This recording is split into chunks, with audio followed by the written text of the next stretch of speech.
آپ کا کیا بنے گا؟ اپنے نبی کا کوئی فکر نہیں. موسیٰ مروا کے ہی چھوڑا نا.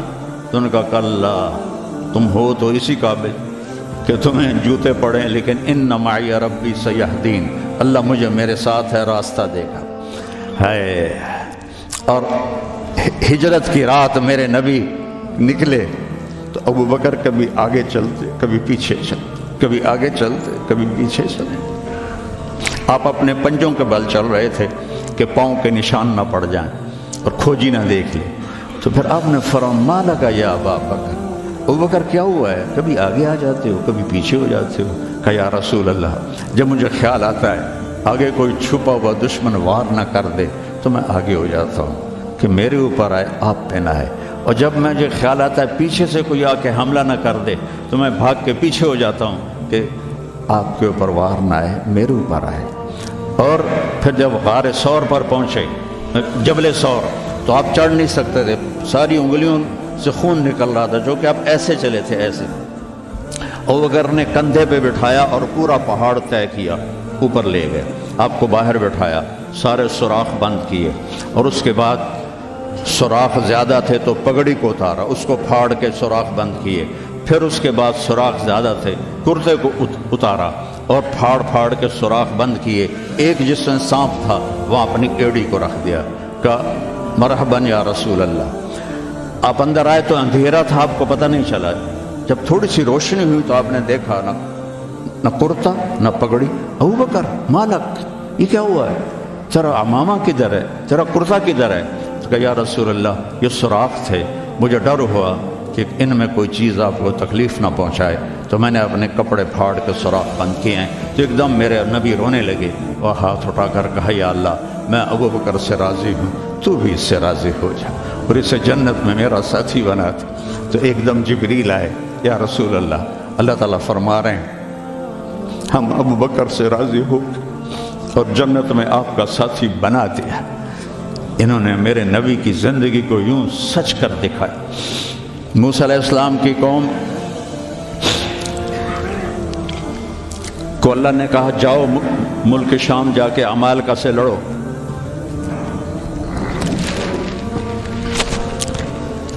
ان کا اذهب انت وربک فقاتلا، تو جا تیرا رب جائے، ہم نہیں لڑتے. اور بدر کے لیے جب آپ نے پوچھا بولو کیا کرنا ہے تو مقداد ابن اسود نے کہا اذا لا نقول كما قالت بنو اسرائیل اذهب انت وربك فقاتلا بل نقاتل امامك وخلفك وعن يمينك وعن شمالك. یا رسول اللہ ہم بنو اسرائیل نہیں ہیں کہ کہیں جا اور تو تیرا رب لڑے، ہم آپ کے آگے لڑیں گے، پیچھے لڑیں گے، دائیں لڑیں گے، بائیں لڑیں گے، ہماری لاشوں سے گزر کر وہ جائیں گے. بنو اسرائیل نے سمندر پار کیا، آگے پتھر کے بت کی پوجا ہو رہی ہے. یا موسیٰ اجعل لنا الہا کما لہم آلہہ، یا اللہ موسیٰ ایک خدا ہمیں بھی لے کر دو اس جیسا. یہ بنو اسرائیل ہیں اور میرے نبی کا انتقال ہوتا ہے پیر کے دن، اور ابو بکر صدیق اوالی گئے ہوئے ہیں اپنی دوسری بیگم کے پاس. ان کو خبر ملتی ہے تو وہ بھاگے ہوئے آتے ہیں اور آپ کے چادر ہٹا کر آپ کا ماتھا چومتے ہیں اور گرم گرم آنسو ماتھے پہ گرتے ہیں. وا خلیلا وا صفیہ وا نبیہ.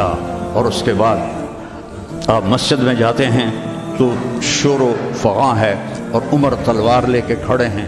جو کہے گا اللہ کا رسول فوت ہو گیا میں اس کو قتل کر دوں گا، وہ اللہ کے پاس گئے ہیں، وہ واپس آئیں گے. تو ابو بکر ممبر پر آئے، کہا عمر اقعد اقعد.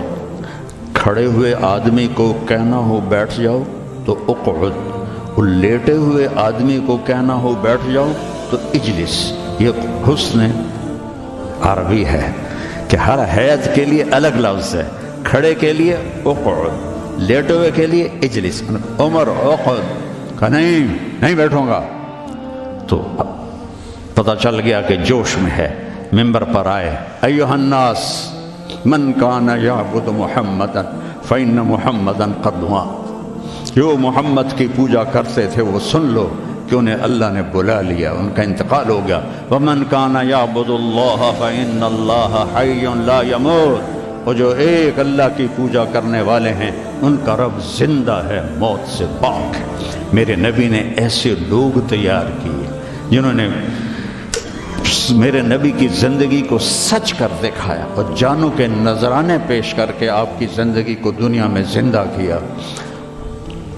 اس لیے واحد جماعت ہے صحابہ کی جن کی زندگی میں ان کو جنت کے وعدے کر دیے گئے، کلن وعد اللہ الحسنی۔ اس میں سابقین بھی اور لاحقین بھی، سب کے لیے جنت کا اللہ تعالیٰ نے وعدہ فرما دیا ہے۔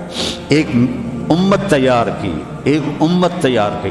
سارے قرآن نہیں پڑھے ہوئے تھے، حضرت خالد بن ولید نے فجر کی نماز پڑھائی، تھوڑی سی آیات ایک جگہ سے پڑھی، تھوڑی سی ایک جگہ سے، تھوڑی سی ایک جگہ سے، اس طرح کر کے انہوں نے نماز مکمل کی، اور نماز کے بعد کہنے لگے لقد شغلنی الجہاد عن القرآن، بھائی معاف کرنا، جہاد کی وجہ سے میں تو قرآن بھی نہیں پڑھ سکا۔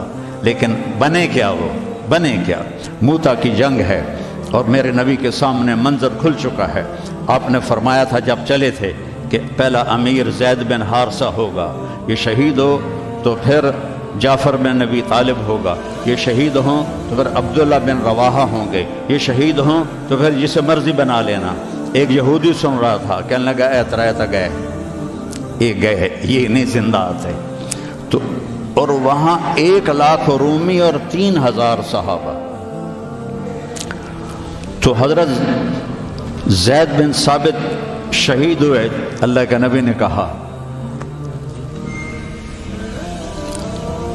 تقدم زید فقاتل وقتل ودخل الجنہ ثم اخذ الرایۃ جعفر فقاتل وقتل ودخل الجنہ۔ پھر عبداللہ بن رواحہ ایک کونے میں 3 دن سے کچھ نہیں کھایا تھا، گوشت کی بوٹی نوچ رہے تھے کہ آواز پڑی جھنڈا گر گیا ہے عبداللہ، تو انہوں نے وہیں پھینکا۔ پہلے 2 درویش تھے، فقیر تھے، یہ بڑے مالدار تھے۔ پہلے 2 مہاجر تھے، یہ انصاری تھے۔ 4 بیویاں تھیں، باغات تھے، غلام تھے۔ فتردد بعد التردد، تو تھوڑی دیر کے لیے بیوی بچے غلام باغات کا خیال آیا، تو کہنے لگے عبداللہ بیویوں کا خیال ہے سب کو 3 طلاق، باغات کا خیال ہے سارے صدقہ، غلاموں کا خیال ہے سارے آزاد۔ اقسمت یا نفس لتنزلن کارہۃ او لتطاوعن ان اجلب الناس وشد الرن ما لی اراک تکرہین الجنہ قد طالما قد کنت مطمئنہ هل انت الا نطفۃ فی شنہ۔ اے عبداللہ کافی زمانہ گزر گیا ہے زندگی گزارتے ہوئے، چل اپنے ساتھیوں کے ساتھ مل تو بھی۔ اور جھنڈا اٹھایا اور آگے بڑھے، اور آپ نے فرمایا، اب عبداللہ نے جھنڈا اٹھایا اور آگے بڑھے اور قتل ہوئے، اور پھر آپ خاموش ہو گئے تھوڑی دیر کے لیے۔ انصار کہنے لگے کہ ہمارے اوپر قیامت ٹوٹ پڑی کہ کیوں رک گئے، کیوں رک گئے؟ دونوں کی دفعہ تو فوراً فرمایا، اب کیوں رک گئے؟ پھر آپ نے کہا وَدَخَلَ الْجَنَّةَ۔ تو انصار نے عرض کی یا رسول اللہ آپ رک کیوں گئے تھے؟ کہا وہ تھوڑا سا اس کے دل میں کھٹک آئی تھی، اس لیے جنت میں جانے میں تھوڑی دیر ہو گئی۔ اب جھنڈا گر گیا، ثابت ابن اکرم نے جھنڈا اٹھایا، کون لے گا یہ جھنڈا؟ انہوں نے کہا تو لے، تو بدری صحابی ہے۔ تو لے کہا نہیں میرے بس کا نہیں ہے۔ کسی نے آواز دی خالد کو دو۔ خالد کی پہلی جنگ تھی، صلح حدیبیہ کے بعد ایمان لائے، اور ان کی پہلی جنگ تھی۔ وہ فرمانے لگے بھائی میں تو ابھی مسلمان ہوا ہوں، کسی اور کو جھنڈا دو۔ کہا نہیں، سب نے کہا بس خالد خالد۔ انہوں نے ایک ہاتھ میں جھنڈا لیا، جب یوں تلوار کو جب اٹھایا نا تو میرے نبی نے فرمایا ثم صلی اللہ سیفا من سیوفہ، اب اللہ نے اپنے تلواروں میں سے ایک تلوار کو نعم سے باہر نکالا ہے، اور انہوں نے ساری رومیوں کی فتح کو شکست میں تبدیل کر دیا۔ 9 تلواریں ان کے ہاتھ سے ٹوٹیں لڑتے لڑتے، اور اتنا رعب چھا گیا کہ پورے روم میں دہشت پھیل گئی خالد ابن ولید کی۔ یہ لوگ میرے نبی نے تیار کیے تھے، ایک امت بنائی تھی، یہ میرے نبی کا عظیم ترین کارنامہ ہے، اور اولین اور آخرین کا سب ایک جذبہ تھا۔ حضرت عمر کی مجلس میں ابو سفیان، اکرمہ بن ابی جہل، حارث بن ہشام، سہیل ابن عمر بیٹھے ہوئے ہیں، تو حضرت بلال آ گئے، کہنے لگے آپ لوگ تھوڑا پیچھے ہو جاؤ۔ پھر حضرت عمار آئے، آپ نے کہا آپ لوگ تھوڑا پیچھے ہو جائیں۔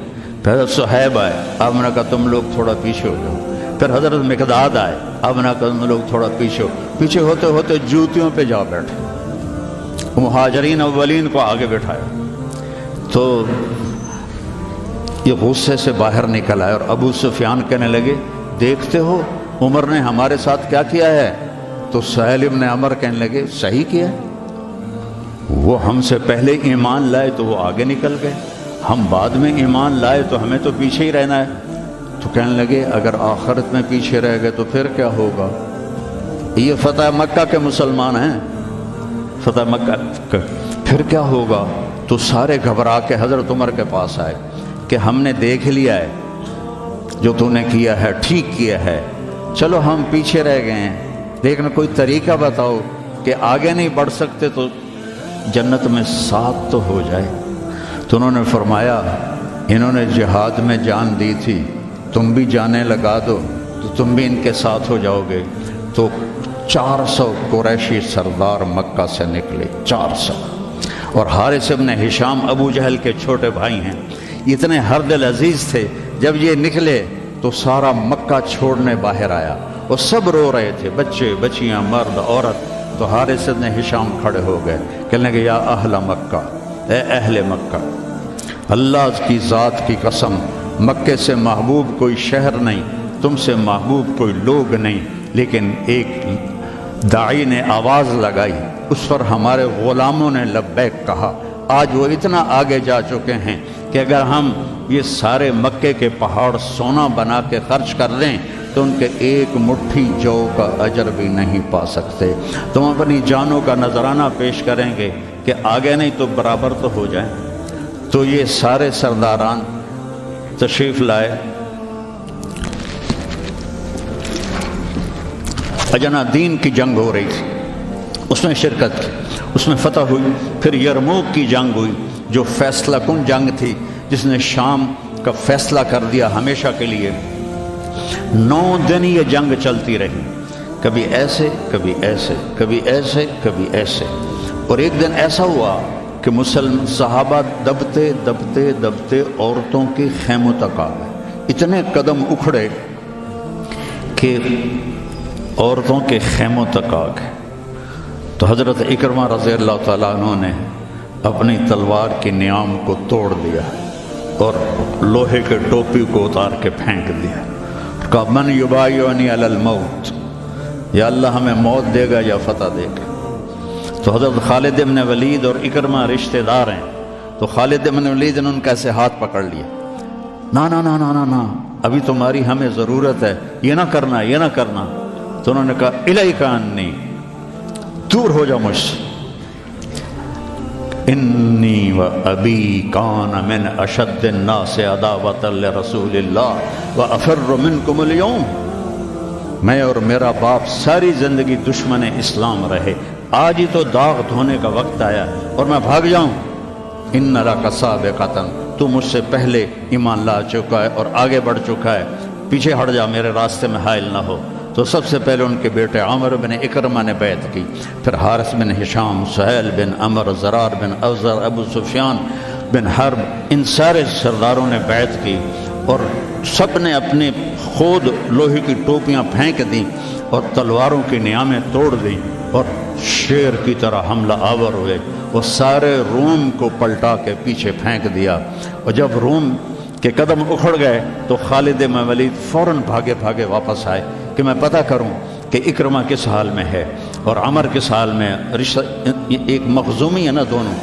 تو جب عمر کو دیکھا تو وہ ختم ہو چکے تھے، جب اکرمہ کو دیکھا تو ان میں کچھ سانس باقی تھا، تو انہوں نے ان کا سر اپنی گود میں لیا اور منہ میں تھوڑا پانی ٹپکایا اور ان کے بیٹے عمر کا سر یہاں رکھ لیا، یہاں۔ تو ان کی آنکھیں کھلی کر قول کہا میں خالد ہوں۔ کہا کیا کیا اللہ تعالیٰ؟ کہا اقر عینک، اپنی آنکھیں ٹھنڈی کر، اللہ نے فتح دی۔ کہا اچھا عمر کو کہہ دینا جو تم نے کہا تھا وہ ہم نے کر دیا، جو تم نے کہا تھا وہ ہم نے کر دیا، اور جان نکل گئی۔ تو حضرت خالد بن ولید کو حضرت عمر پہ غصہ آ گیا۔ عرب جب غصے میں بولتے تھے تو ماں کے نام سے پکارتے تھے، اور جب اچھے ماحول میں ہوتے تھے تو باپ کے نام سے پکارتے تھے. تو یہاں حضرت خالد کہنے لگے کلا زعم ابن الحنتمہ اللہ نستشہد. حنتمہ حضرت عمر کی ماں کا نام ہے. حنتمہ کا بیٹا اب یہ نہیں کہہ سکتا کہ سرداروں نے جان قربان نہیں کی. یہ میرے نبی کی محنت کا ثمرہ ہے. یہ مدارس اسی کا سلسلہ ہے. یہ خانقاہیں اسی کا سلسلہ ہے. یہ تبلیغ اسی کا سلسلہ ہے. لیکن بیٹو صرف کتابیں پڑھنے سے تربیت نہیں ہوتی. اہل اللہ کی تربیت میں رہو. ان کے ساتھ اپنے اندر کی گندگیاں نکالو. تبلیغ میں وقت لگاؤ. مجاہدے سے انسان میں جلا پیدا ہوتی ہے اور وہ اس کا رخ نیکیوں کی طرف پھرتا ہے.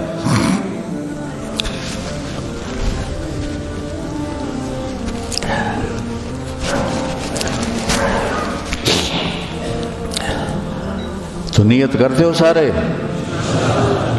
چند باتیں کہتا ہوں. اپنے اس ماحول میں غیبت کسی کی نہ کرو، نہ کرو نہ سنو. غیبت اشد من الزنا. غیبت زنا سے زیادہ سخت کام ہے. غیبت نہ کرو کسی کی. کئی لڑکے بہت ہی نیچے چلے جاتے ہیں، اپنے استادوں کی غیبت کرتے ہیں. یہ محروم ہو جائیں گے. یہ کبھی بھی علم حاصل نہیں کر پائیں گے. تو مجھے ایک واقعہ یاد آ گیا. قاضی احسان احمد شجاع آبادی رحمۃ اللہ علیہ ختم نبوت کے امیر تھے. تو میرے والد صاحب سے بڑا ان کا گہرا تعلق تھا. تو ہمارے گھر آتے تھے.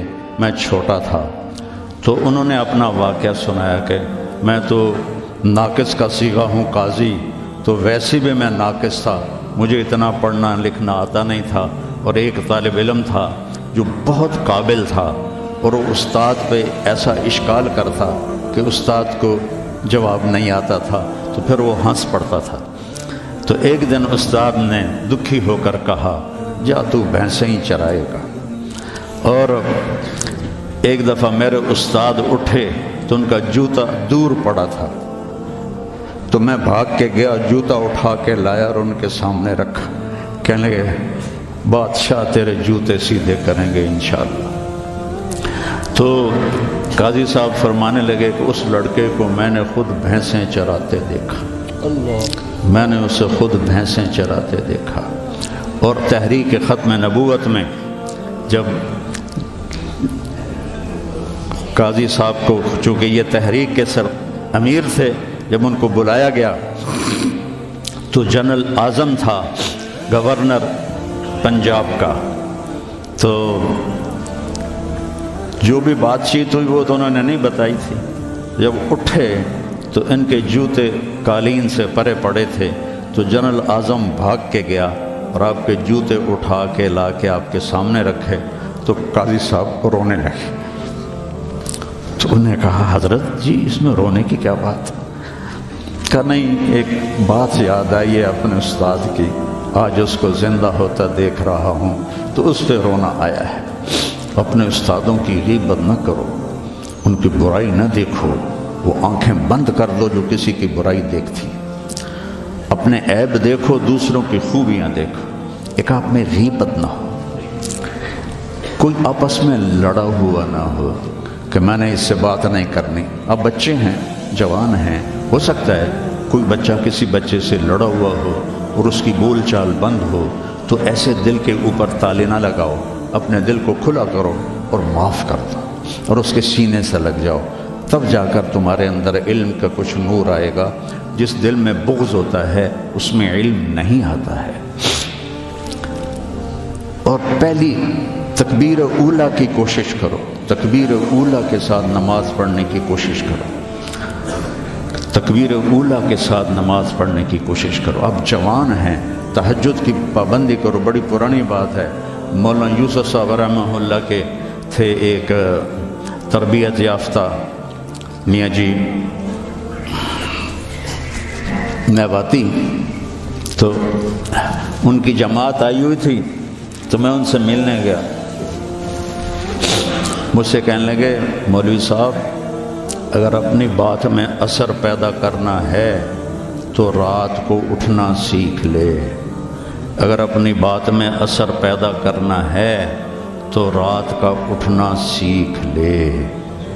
یہ آپ سے بھی کہتا ہوں کہ رات چاہے 2 نفل پڑھ لو، لیکن رات کو اٹھ کر قم اللیل الا قلیلا نصفہ او انقص منہ او زد علیہ ورتل القرآن ترتیلا۔ یہ رات کا اٹھنا، ان ناشئۃ اللیل ہی اشد وطئا واقوم قیلا ان لک فی النہار سبحا طویلا واذکر اسم ربک وتبتل الیہ تبتیلا۔ رات کا اٹھنا یہ آپ کے اللہ سے ملا دے گا آپ کو۔ آپس میں نفرت نہ ہو، آپس میں نفرت نہ ہو، آپس میں کسی سے بول چال بد نہ ہو، کسی استاد کی بے اکرامی نہ ہو۔ پھر چاہے تمہارے کچے پچے سبق بھی ہوں گے نا، جب اللہ کام لینے کا ارادہ کرتا ہے پھر کچا پکا نہیں دیکھتا، پھر اسے قبول کرتا ہے۔ مولانا تعالی شاہ بخاری رحمہ اللہ نے دورہ نہیں پڑھا تھا، صرف مشکات تک پڑھا تھا، تو وہ جب کبھی علماء میں بیان ہوتا اس جیسا تو کوئی خطیب ہندوستان میں تو کم از کم آج تک نہیں آیا۔ وہ کہتے علماء کرام مجھے تو مشکات ہضم نہیں ہو رہی اور میں گلی گلی پھر رہا ہوں، تم سارے دورے پڑھ کے آرام سے بیٹھے ہوئے ہو۔ یہ ان کا ایک جملہ مجھے سنایا ہمارے استاد مولانا ظفر صاحب رحمہ اللہ، فوت ہو گئے۔ ٹھینگی میں ان کا مدرسہ تھا جامعہ خالد بن ولید۔ تو بچوں آپس کی محبت سے رہو، اپنے سبق کے ساتھ انصاف کرو۔ مولانا منظور صاحب آپ کے بہت بڑے محسن اور ہمارے مکتب فکر کا بہت بڑا یہ سرمایہ ہے، تو ان کی دل سے محبت کر۔ یہ چیزیں محبت سے منتقل ہوتی، محبت سے چیزیں منتقل یہ ٹیلی فون نہیں، 2 ایسے کرتے ہیں یا یوں ایسے لگاتے ہیں تو سارا ڈیٹا دوسرے فون میں چلا جاتا ہے کہ نہیں ہے؟ سارا ڈیٹا چلا جاتا ہے۔ یہ وہ فون ہے، ان کے ساتھ جڑو گے تو ان کا ڈیٹا تمہارے اندر چلا جائے گا، کسی کی دعا لگ جائے گی۔ ایک دفعہ واقعہ سنا کہ میں بس کرتا ہوں۔ میں مدرسے کا امیر تھا رائمنڈ میں، تو مجھے سارے دن کی کارگزاری سنانی ہوتی تھی مولانا احسان صاحب کو، جو آج کل بہت علیل ہیں۔ تو میں برآمدے میں کھڑا تھا، سردیوں کے دن تھے، تو مولانا عبد الرحمن صاحب رحمۃ اللہ علیہ میرے استاد تھے، سب سے شفیق، وہ برآمدے میں ان کا بستر ہوتا تھا، مولانا احمد بٹلہ وہ، تو انہوں نے کروٹ بدلی اور کیا ہائے زور سے، تو احمد بٹلہ صاحب فرمانے لگے مولوی صاحب خیریت ہے، کیا ہوا؟ کہنے کہ سر میں بڑا درد ہے۔ تو اس وقت رائمنڈ میں تھرموس رکھنا جرم تھا، تو 2-3 لڑکے تھے جنہوں نے چھپا کے رکھا ہوا تھا، تو مجھے پتا تھا، تو میں اسی وقت اڑ کے گیا اور اس سے میں نے کہا تھرموس دو، انہوں نے کہا وہ وہاں چھپا کے رکھا ہے۔ میں نے وہ لیا اور بغل میں دبا کے اوپر چادر لے لی، سردیوں کا زمانہ تھا۔ مولانا تشریف لائے، ان کے ساتھ میں ان کے گھر تک گیا، ان کو کارگزاری سنائی، وہ اندر گئے، میں نے وہیں سے دیوار سے چھلانگ لگائی۔ یہ 72-73 کی بات ہے، جب کوئی بازار نہیں تھا رائمنڈ میں، 2-3 صرف چھوٹے چھوٹے ہوٹل تھے اور 10 بجنے والے تھے، اور اس وقت سناٹا ہوتا تھا۔ میں نے کہا یا اللہ، چائے بھی مل جائے اور سر درد کی گولی بھی مل جائے تو آج میرا کام بن جائے گا۔ تو میں نے سارا دیکھا تو سب ہوٹل بند، ایک ہوٹل بند تھا لیکن تھوڑا سا کیواڑ کھلا ہوا تھا اور اندر سے روشنی آ رہی تھی۔ وہ انور نام کا ایک ساتھی تھا مرحوم، اس کا ہوٹل تھا۔ میں اندر گیا، میں نے کہا بھائی انور چائے چاہیے؟ کہا بھائی میں تو تھک گیا ہوں سارا دن، تو خود بنا لے۔ تو وہ سٹوو ہوتا تھا ہوا والا، وہ میں نے چائے بنائی، تھرموس میں ڈالی۔ میں نے کہا کوئی سر درد کی گولی ہے تیرے پاس؟ اب چائے کے کھوکھے پر کھوکھا، سر درد کی گولی کا کیا کام ہے؟ کہنا کہ وہ پھٹے پر دیکھو شاید کوئی پڑی ہو۔ تو میری تقدیر میرا ساتھ دے رہی تھی، میں نے دیکھا تو ایک ساری ڈان ہوتی تھی اس وقت، وہ سر درد کی گولی تھی، جیسے آج کل پیناڈول ہے، وہ ساری ڈان پڑی تھی۔ میں نے کہا لے بھائی آج کام بن جائے گا۔ میں نے وہ لی اور دوڑ لگائی، اور جب مولانا چادر لے کے پڑھتے تو میں نے ایسے پاؤں دبائے تو انہوں نے سر سے رضائی ہٹائی، مجھے دیکھا، کیا بات؟ میں نے کہا جی یہ چائے ہے، یہ گولی ہے، آپ کھا لیں، آپ کے سر میں درد۔ تو ان کے منہ سے کلمات نکلے، اس کا میں ثمرہ ہوں، اپنی ذات میں کچھ نہیں، میرے استاد کی دعا مجھے لگی۔ ان کے چہرے پر اتنی خوشی آئی، وہ بڑبڑاتے ہوئے، الفاظ مجھے سمجھ میں نہیں آ رہے تھے لیکن میرے لیے دعا فرما رہے تھے۔ تو ایسے موقع تلاش کیا کرو کہ آپ کو استاد کی خدمت کا موقع ملے تو ان کے منہ سے دعا نکلے اور آپ کے کام بن جائیں۔